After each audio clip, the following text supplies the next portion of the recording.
Situação de emergência em Panelas. A administração pública deveria ser um meio para alcançarmos o bem comum. É exatamente por isso que todo o governo deve nortear suas ações pela estrita observância dos princípios da legalidade, impessoalidade, moralidade, publicidade e eficiência. Como é sabido, e eu mostro com mais frequência do que gostaria, vide dezenas de artigos que já escrevi sobre isso, o desgoverno panelense descumpre vários princípios. Se não, vejamos. Princípio da impessoalidade, quando contrata somente seus partidários e é justamente por isso que evita concurso público. Princípio da moralidade, quando mentem na rádio, nas ruas e deixam outra pessoa usurpar a cadeira da prefeita. Princípio da publicidade. Aqui foi tão sério que as contas do ex-prefeito têm parecer de rejeição por esse motivo e Panelas foi para o fim da fila no quesito transparência. Princípio da eficiência. Aqui nem se fala porque demoraram quase 2 anos para levantar a cruz do mirante, informaram o valor errado e a ineficiência na questão do concurso foi terrível. Você deve estar se perguntando, e a legalidade, PR?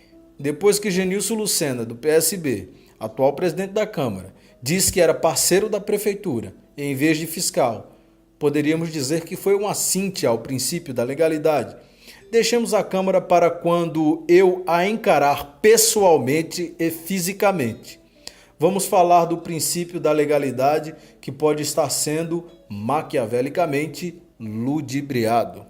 No Diário Oficial dos Municípios do dia 16 de 1 de 2019, foi publicado o decreto número 4 de 9 de janeiro de 2019, que decretou no âmbito do município das Panelas situação de emergência.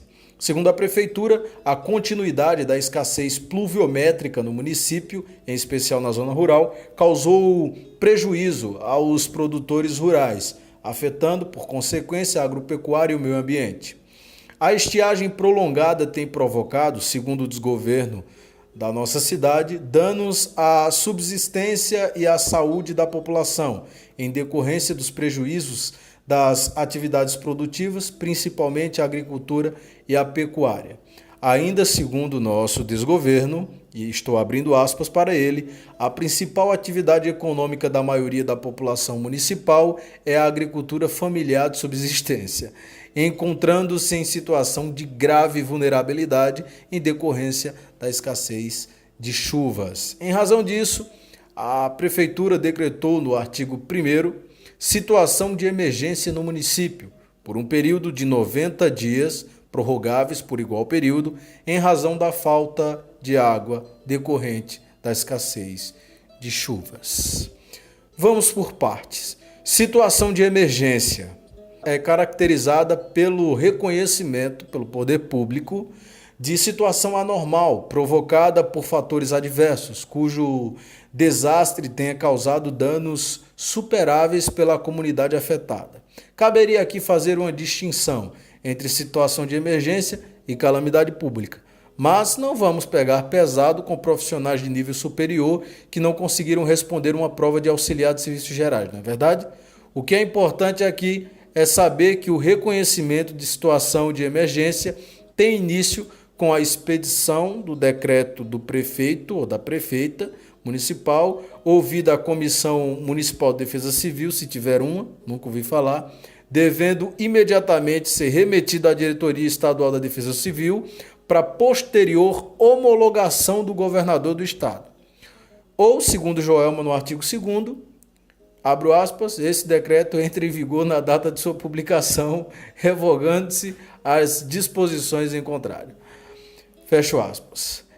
Meu leitor, que nesta altura do campeonato já deve estar começando a raciocinar fora da panela, me pergunta, mas doutor Pierre, não estávamos falando de legalidade? Não estamos mudando de assunto falando de estado de emergência? Muito perspicaz, amigo leitor. Acontece que para haver legalidade em, por exemplo, contratação de caminhões distribuidores de água, nem todos são pipas, deve haver licitação, correto? Corretíssimo.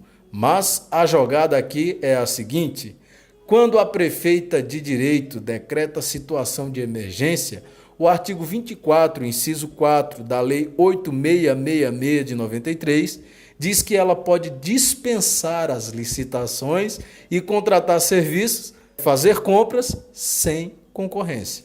Vamos ler aqui o artigo 24.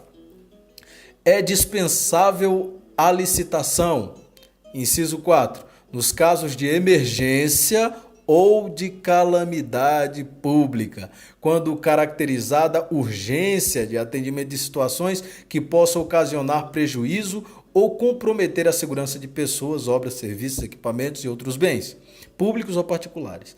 E somente para os bens necessários ao atendimento da situação emergencial ou calamitosa e para as parcelas de obras e serviços que possam ser concluídas no prazo máximo de 180 dias consecutivos e ininterruptos, contados da ocorrência da emergência ou calamidade, vedada a prorrogação dos respectivos contratos. Em outras palavras, conterrâneos, quando há decreto devidamente homologado de estado de emergência, a Prefeitura pode contratar serviços e pessoal alegando que está resolvendo o problema da seca, utilizando os mesmos critérios que usa para contratar funcionários com contratos temporários ilegais, ou seja, burlando a legalidade do ato. Maquiavel manda lembranças, prefeita. Isso não é exclusividade da Lei 8666 de 93, inclusive. A nossa Constituição Federal também tem, o artigo 37, inciso 9, a permissão para a contratação temporária quando houver situação de emergência. Porém, neste caso, deve haver uma lei municipal específica, que não sei se há. Além disso, de acordo com a Lei de Responsabilidade Fiscal, no artigo 5º, municípios nessa situação podem utilizar reservas de emergência, abertura de créditos extraordinários, de acordo com o artigo 167, parágrafo 3º da Constituição. Tem uma série de efeitos que não vou comentar aqui porque não estou escrevendo um artigo jurídico. Estou apenas conjecturando, minha gente. A Prefeitura pode sim estar utilizando o decreto de emergência para burlar a legalidade e as licitações. Temos que desconfiar, afinal, tudo é feito com nosso dinheiro. E sabemos que a falta de chuvas não é o maior problema. Afinal, em Cupira chove tanto quanto em Panelas. E nós fizemos um gato para pegar água da barragem deles, e não o contrário. O problema é a gestão, que não é legal, não é impessoal, não é moral, não é transparente e não passa nem perto da porta da eficiência. Panelas está realmente em estado de urgência, mas não somente de água. Precisamos urgentemente de governantes capazes. Pierre Logan para o panelaspernambuco.com